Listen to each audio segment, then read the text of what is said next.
Siamo qui con Ferdinando Dufour, presidente dello Shikai di Conegliano, nonché consigliere Fisi provinciale. Ecco Ferdinando, l'ultimo DPCM ha un po' tagliato le gambe anche ai ragazzi, perché gli impianti delle scuole sci riapriranno praticamente dal 15 febbraio, a stagione ormai conclusa.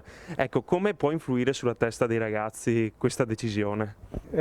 Sulla testa dei ragazzi, direi sulla testa di tutti, è una, diciamo, palesare quello che comunque ci si aspettava.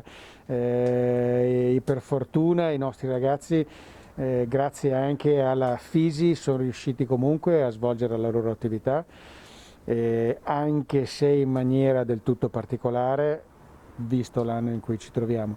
Da metà dicembre hanno iniziato a fare i loro allenamenti che stanno facendo tuttora. È vero che li stanno facendo, non si sa con quale scopo, diciamo, se così si può dire, nel senso che le gare sono bloccate. Sono riusciti a farne una ai primi di gennaio, però adesso con la chiusura degli impianti non si può neanche più andare avanti con quello. Ci stanno allenando, stiamo cercando di fare quello che è possibile fare, ogni qualvolta ci viene data la possibilità siamo presenti e vediamo di organizzarci. Certo che è tutto molto difficile, è tutto molto triste, tra virgolette, soprattutto per le condizioni che quest'anno le montagne ci stanno regalando, se non altro in video, perché non si può nemmeno andare su a vederle. Perché la condizione della neve quest'anno è qualcosa di spettacolare. Ci prendiamo quello come positivo quest'anno. A livello agonistico invece non ci si è fermati. Com'è stato questo periodo per gli atleti, soprattutto dal punto di vista tecnico? Come sono stati strutturati gli allenamenti? Che cosa è cambiato? Cosa è cambiato? È cambiato tanta burocrazia che prima non c'era per niente. Nel senso che andare a sciare oggi significa fare delle vere e proprie convocazioni degli atleti, creare delle liste con nome, cognome, codice fiscale, numero di tessera Fisi, verifica dell'esistenza del certificato medico in regola, inviate su agli uffici degli impianti, la stessa viene rinviata alla polizia. Questo come preambolo.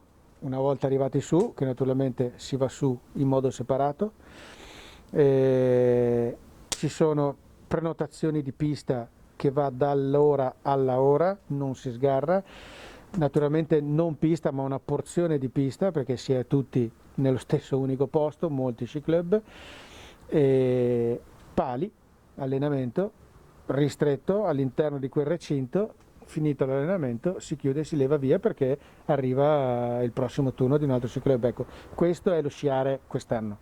Quindi anche approfitto di questa occasione per tutti coloro che mi hanno chiamato e continuano a chiamare me, come penso tutti gli altri sci club, pensando di tesserarsi Fisi per andare a farsi una sciata. Non è così. Non si può andare a sciare, non si può andare a sciare se non si è agonisti, ma anche se uno passasse e si facesse la tessera Fisi, avesse le condizioni, diciamo, tecniche di poter essere lì sulle piste, non si va da nessuna parte, si scia all'interno della porzione di pista con quell'allenatore a cui si è stati aggiudicati e stop, finisce là. Quindi non ce n'è, speriamo, confidiamo nel 15, nella prima domenica, ma addirittura al 16 ci prendiamo una giornata di ferie tutti quanti e andiamo su. Se fosse, io mi faccio promotore di un giro di sci tutti insieme in compagnia, volentieri.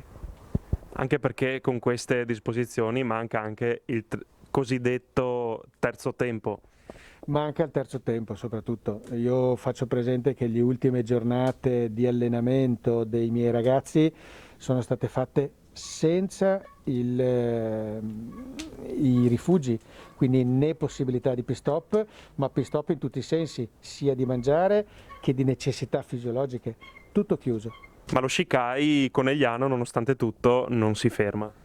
Non si ferma, non ci si può fermare. Noi stiamo organizzando, visto quello che è, diciamo, la massima esplosione di sport da marzo ad oggi è internet. Video online, workout, questo è quello che si può fare perché non potendo uscire di casa, palestre chiuse, questa è l'unica realtà. E allora ho detto perché lo Shikai no? Noi comunque ogni anno organizziamo ginnastica presciistica per tutto l'anno, da settembre fino a giugno, e abbiamo circa un centinaio di persone che vengono a fare ginnastica. E naturalmente quest'anno con tutte le difficoltà eravamo riusciti lo stesso a partire nel mese di ottobre, ma abbiamo fatto solo ottobre. Mi sono detto perché no adesso? Siamo tutti di nuovo costretti a stare a casa, ho ricontattato i docenti, sto guardando in internet quali possono essere le possibilità di poter lavorare lo stesso. La mia speranza è di partire con il 1° di febbraio nuovamente con la ginnastica pesistica casalinga. Ognuno se la fa in casa, ci saremo noi a tirare le file, a dire cosa, come, quando. Questo spero che sia un inizio comunque per far sapere ai nostri soci e a chiunque voglia partecipare che ci siamo. E come detto prima, se riaprono saremo i primi ad andare su.